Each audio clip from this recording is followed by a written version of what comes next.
All right, U.S. LNG exports. It's a hot topic. Those massive tankers you see, the ones filled with liquefied natural gas, are leaving America to power economies all over the world. It's become a big deal geopolitically, tangled up with everything from energy security and climate change all the way to economic growth. Yeah, it's a story of a huge transformation. The U.S. went from importing natural gas to being the world's top exporter in such a short time.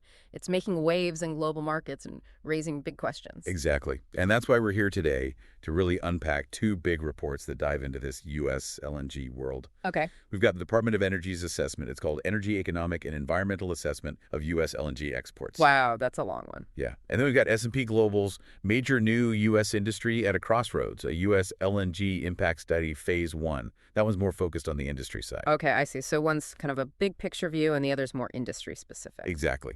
DOE's is like a wide shot, Yeah, and S&P Global's zooms in on the specifics. makes sense. Our mission today is to put these two views together, see where they agree, where they differ, so you get a clearer idea of this whole LNG thing. Okay, sounds good. So where do we start? Well, let's set the stage first. How did the U.S. become this LNG superpower anyway? Right. Well, the shale gas revolution is a big part of it. Huge amounts of natural gas production in the U.S., creating a surplus we could actually export. It's like we had more than we knew what to do with. Ah, so we had all this extra gas and needed somewhere to send it. Right. And then global events happened. The Russia-Ukraine conflict, for example, that really shook up energy markets. Yeah. Countries started scrambling for new energy sources, trying to get away from relying on Russia. So U.S. LNG was there to step in. Exactly. It was a solution, right? I see. And don't forget the global push for cleaner energy. Natural gas is sometimes seen as a bridge fuel. At least it's less carbon intensive than coal. So that adds to the demand for LNG. Right, that makes sense. But these reports aren't just about why LNG exports are booming. They dig into the impacts, the good and the bad. Okay, so what do they say? Well, let's start with the economics. What do these reports tell us about the economic pros and cons of all this LNG? Okay, let's hear it. Both reports agree. LNG exports mean big economic benefits for the U.S. Like what specifically? Increased GDP, more jobs, a boost to industrial output, and revenue for local governments. Sounds good so far. But I'm guessing there's more to it. Oh, definitely. The DOE report goes deeper. Yeah. They have this national energy modeling system, right? It helps them predict future energy trends. Okay. And they estimate that U.S. LNG exports could add $80 billion to the U.S. GDP by 2050. Wow, that's a huge number. Yeah, it's bigger than the entire budget of many states. Yeah. But they also point out some downsides. Right, what are those? Well, one concern is the impact on natural gas prices here in the U.S. Okay. When you're shipping that much LNG overseas, it can tighten supplies here at home. And that can mean higher prices for consumers, especially those living near those big LNG export hubs like the Gulf Coast and Southwest. I see. So it's like we're exporting the gas, but it might also drive up prices for people here. Right, basic supply and demand. Less gas available for us, higher prices. Okay, that makes sense. And it's not just consumers. Industries that use a lot of natural gas, like manufacturing, could face higher energy costs too. Yeah. And eventually, those higher costs could be passed on to us, in the form of higher prices for everything. So it's kind of a double-edged sword then. Exactly. Big potential for growth. But we need to watch out for those downsides, especially for consumers and industries that use a lot of energy. Right. Okay, but let's talk about the environmental impacts. That's a big deal with any fossil fuel. LNG is no exception. For sure. What do the reports say about that? Well, both reports recognize that there are going to be environmental impacts. I mean, yeah, that makes sense. You can't avoid it. Right. We're talking air and water pollution, messing up habitats, and even the chance of those small earthquakes, the ones sometimes caused by fracking. So some pretty serious concerns. But does the DOE report, being that broad assessment, go into the climate impacts, the carbon footprint of all this U.S. LNG? Yeah, and this is where things get interesting. They looked at the entire life cycle of LNG exports, all the way from production to when it's actually used. And they found that increasing U.S. LNG exports to the levels they predict could lead to a small increase in global greenhouse gas emissions. So it's not just about the emissions from actually burning the gas. It's about the whole process. Exactly.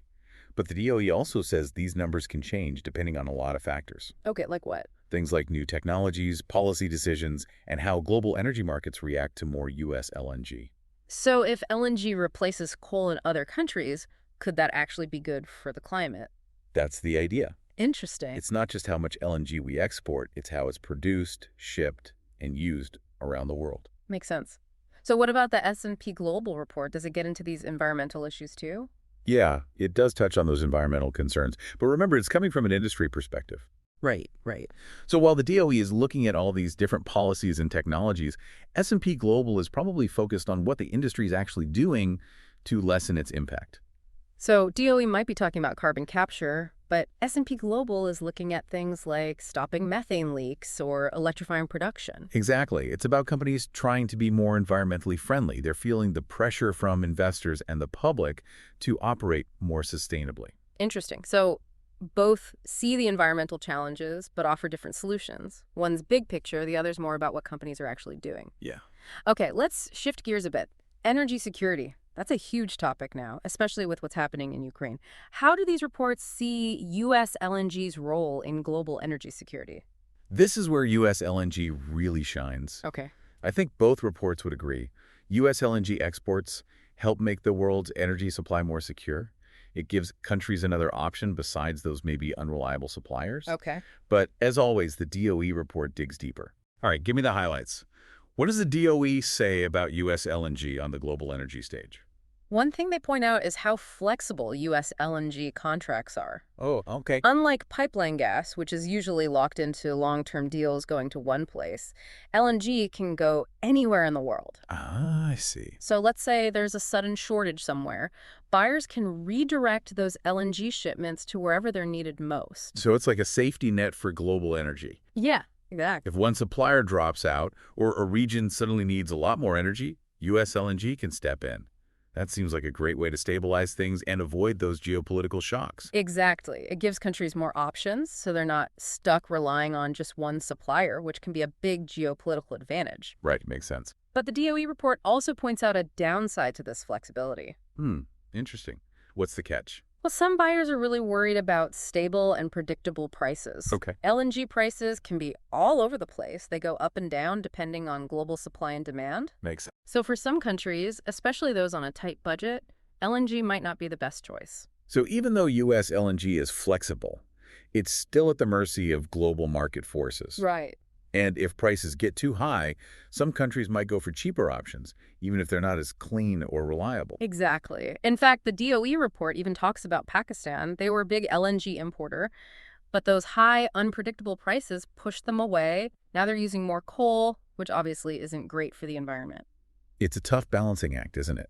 Energy security, affordability, and environmental concerns. It's complicated. It really is. Before we move on, I'm curious, what do you think about the differences between these two reports so far? What stands out to you? It's interesting how they approach the same issues from different angles. Yeah. The DOE, with all its data and models, gives us this big picture view of U.S. LNG exports.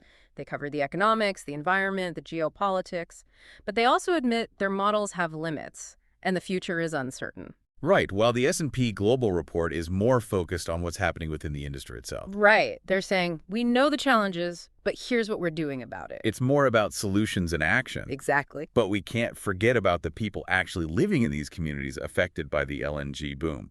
Both reports touch on that, but no surprise, the DOE goes deeper. Right. The people near the production sites and export terminals. Yeah, they're the ones living with the impacts, good and bad. Yeah. What does the DOE tell us about them?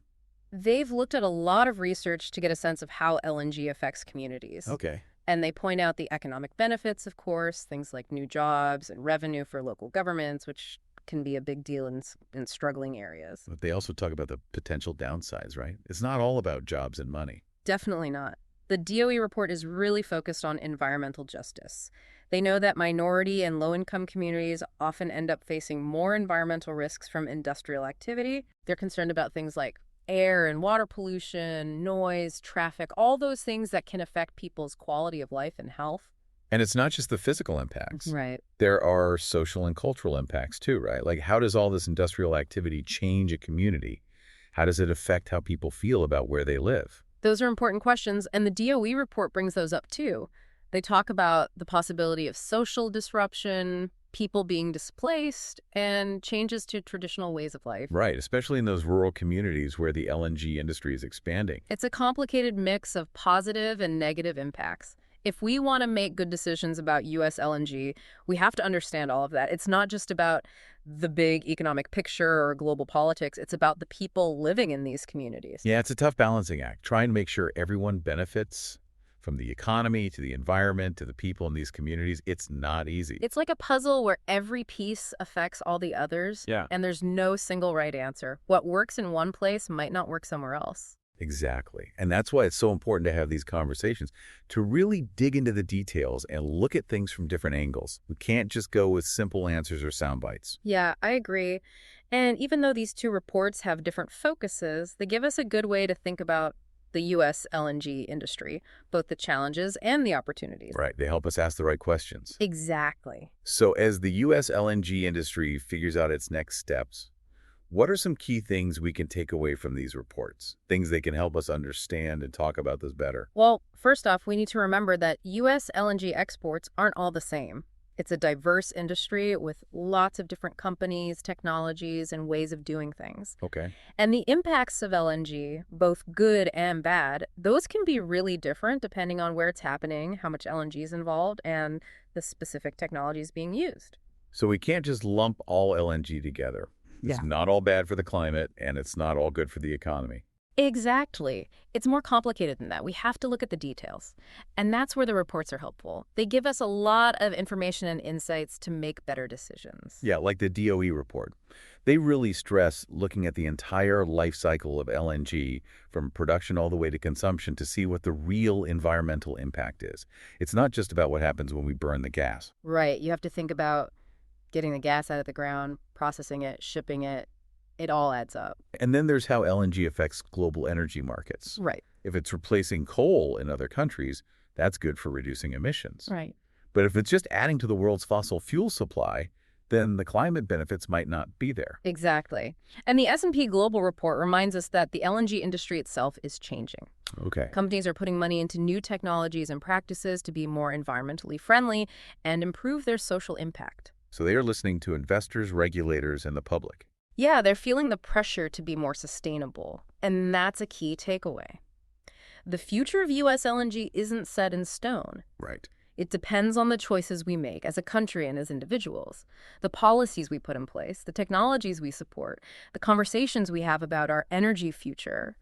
It all matters. So it's not about being for or against LNG. Right. It's about finding solutions, being innovative, and working together. I agree. It's about figuring out how to get the benefits of LNG while minimizing the risks and making sure the transition to a new energy future is fair for everyone. I couldn't have said it better myself, and that's a good message for everyone listening. Yeah. We all have a part to play in shaping the future of energy, and by understanding the complexities, asking the tough questions, and pushing for better solutions, we can create a better energy future for everyone. Well said. So that wraps up our deep dive into the world of U.S. LNG exports. We hope you found it informative, got you thinking, and maybe even inspired you a little. Thanks for listening, and until next time, keep exploring.